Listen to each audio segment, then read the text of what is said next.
नमस्कार दर्शक बंधु फास्ट ओडिशा कवरेज को आपण मानक स्वागत।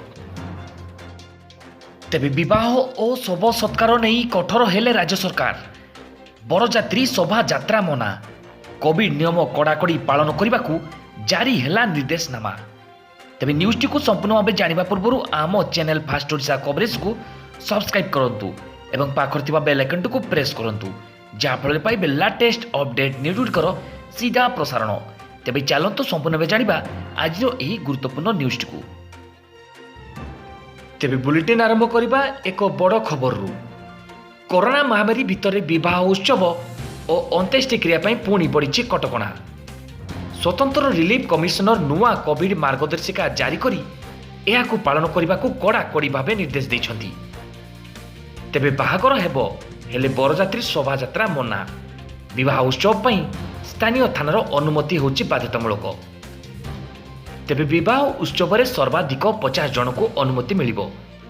बर कन्या परिवार सदस्य संपर्कीय बंधु पूजक रसेया समेत 50 जन सामिल हो पारे विवाहघर में।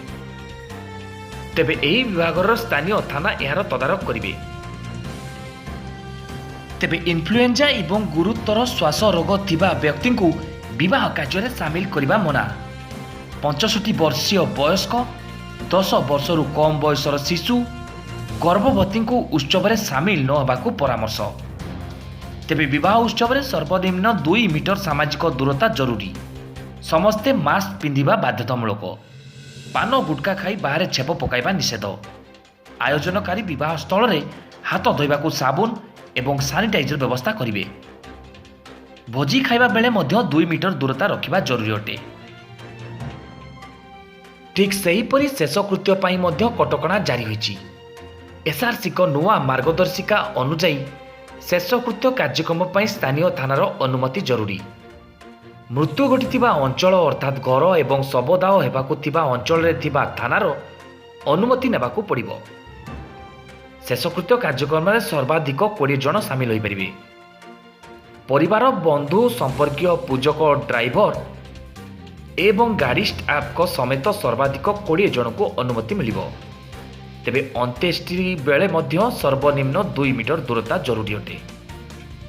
शेषकृत्य सामिल होतुबा समस्त व्यक्ति मास्क पिंधिबा बाध्यतामूलक।